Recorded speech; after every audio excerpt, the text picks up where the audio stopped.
पाहिजे।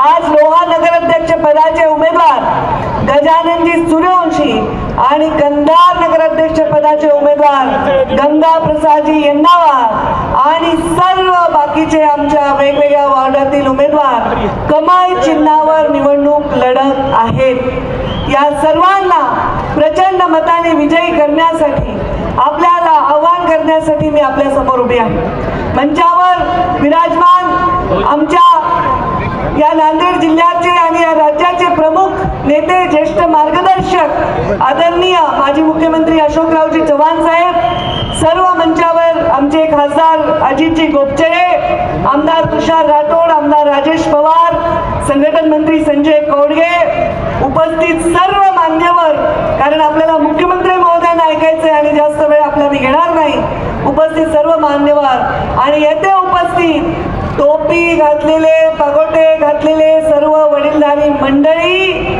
आणि अत्यंत उत्साहीमध्ये उपस्थित असलेले माझे युवा बांधव आणि इथे एवढ्या संख्येने उपस्थित असलेल्या माझ्या माय माऊली देवाभाऊंच्या लाडक्या बहिणींनो, मी खरं तर या निवडणुकीच्या प्रचारामध्ये काय बोलू असा मला प्रश्न पडला, कारण स्वतः मुख्यमंत्री आपल्याला शब्द द्यायला आले। या भागाच्या या लोहा आणि कंधार या नगरपालिकेच्या निवडणुकीमध्ये फार मोठ्या प्रमाणामध्ये लोकांनी चुरशीनी निवडणूक लढवली आहे। मला तर वाटतं इतिहासामध्ये मी जेव्हाही प्रचार आले सगळे उमेदवार हे कमळाच्या फुलावर लढले असं तरी पहिल्यांदा मी बघते आहे। पहिल्यांदा भारतीय जनता पार्टी स्वतःच्या जीवावर ही निवडणूक लढत आहे आणि या निवडणुकीमध्ये आपल्याला देशामध्ये आपण पाहतात, आज देशामध्ये उत्तर प्रदेशमध्ये, हरियाणामध्ये, बिहारमध्ये आत्ताच आपण निवडणुकीचे निकाल पाहिले, सगळ्या देशामध्ये भारतीय जनता पार्टीला लोक स्वीकारत आहेत। अनेक राज्यांमध्ये भारतीय जनता पार्टीचं सरकार आहे। तिसऱ्यांदा देशामध्ये प्रधानमंत्री नरेंद्र मोदी प्रधानमंत्री म्हणून लोकांचा बहुमत घेऊन विराजमान झालेले आहेत आणि मुख्यमंत्री देखील तिसऱ्यांदा शपथ घेऊन आपल्या सगळ्यांची सेवा करण्यासाठी मुख्यमंत्री झालेले आहेत। हा योग पुन्हा पुन्हा येणे नाही। देशात प्रधानमंत्री नरेंद्र मोदी, राज्यात आपल्या सगळ्यांचे लाडके देवाभाऊ, तर आपल्या कंधार लोहामध्ये आपल्या कमळाच्या फुलावर निवडून आलेला नगर अध्यक्ष का नाही असा माझा सवाल आहे तुम्हाला। आहे यायला पाहिजे की नाही? दिल्लीमध्ये आपली कुणाचे सरकार आहे? कोण आहे दिल्लीत? अरे जोरात बोला ना, आवाज तर लोह्याचा ऐकू द्या। लोहा है की नाही आवाज में? कोण आहे दिल्लीमध्ये? मोदीजी। राज्यात कोण आहे? मग आपल्या कंधारमध्ये कोण पाहिजे? कमळाच्या फुलावर लोहा आणि कंधारमध्ये आपला नगराध्यक्ष आणि आपले नगरसेवक निवडून आले पाहिजे। मोदीजींनी सगळ्या गरिबांसाठी कल्याण करण्यासाठी अनेक योजना आणल्या, तशाच देवेंद्रजी फडणवीस यांनी त्यांच्या आदर्श घेऊन या राज्यामध्ये गरीब कल्याणाचा कार्यक्रम राबवला। या महिलांना त्यांच्या पाठीशी उभे राहिले आणि लाडक्या बहिणीसाठी योजना आणली आणि म्हणून महिलांचं कल्याण, गरिबांचं कल्याण, शेतकऱ्यांचं कल्याण आणि आत्ताच अतिवृष्टी झाली 32,000 कोटीचं पॅकेज हे आमच्या देवेंद्र फडणवीस यांच्या नेतृत्वाखाली आमच्या सरकारने।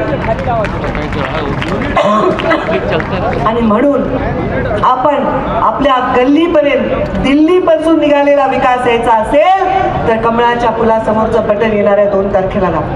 मी आपल्याला साधं उदाहरण देईन। एखादी जर टाकी आपण छतावर बांधली आणि आपल्याला बकेटमध्ये नळामध्ये पाणी पाहिजे असेल तर बिना पाईपलाईन करता येईल का? येणार नाही। तर आपल्या कंधार आणि लोह्याच्या गल्लीत त्या नळापर्यंत विकास येणार असेल दिल्लीपासून, आमच्या मुंबईपासून, तर आपल्याला ही पाईपलाईन नगर अध्यक्ष पदाची लावावीच लागेल।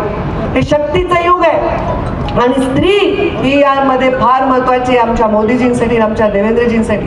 स्त्रीचं कल्याण, स्त्रीला सबलीकरण हे फार महत्वाचं आहे आणि म्हणून स्त्रीच्या कल्याणाचं हे युग आहे आणि स्त्रीच्या हातून कल्याणाचं हे युग आहे। या सगळ्या असंख्य बहिणींचा आशीर्वाद नक्कीच आपल्या पाठीशी, आपल्या पक्षाच्या पाठीशी आणि आपल्या संघटनेच्या पाठीशी उभा राहणार आहे आणि मला विश्वास आहे की एक अत्यंत साधच्या आमचा गंगा प्रसाद तर इतका चळवळीतला सामान्य कार्यकर्ता आहे, त्याला सुद्धा उमेदवारी हे फक्त भाजपमध्येच होऊ शकतं। हे फक्त भारतीय जनता पार्टीमध्येच होऊ शकतं, एका सामान्य कार्यकर्त्याला संधी मिळू शकते, हे स्वतः उदाहरण प्रधानमंत्री आणि मुख्यमंत्री कार्यकर्ता म्हणून काम करायला लागले आणि इथपर्यंत गेलेले आहेत. आणि आपले जे नगराध्यक्ष गजानन सुर्वेशी यांनी सुद्धा काम केले. त्यांनी जो वचननामा मागच्या वेळी प्रकाशित केला त्यातले सर्वच्या सर्व कामं त्यांनी सरकारच्या मदतीने केलेले आहेत आणि म्हणून त्यांना सुद्धा परत संधी देणं हा त्यांचा हक्क आहे. मी आपल्याला विनंती करेन, कमळाच्या फुलासमोरचं बटन दाबून आपण प्रचंड मताने या माझ्या सर्व कॅन्डिडेट्सना विजयी करा. आपलं फार वेळ घेणार नाही, कारण आपल्याला मुख्यमंत्री महोदयांचं भाषण ऐकायचं आहे. मी आपली रजा घेते. धन्यवाद. जय हिंद, जय महाराष्ट्र.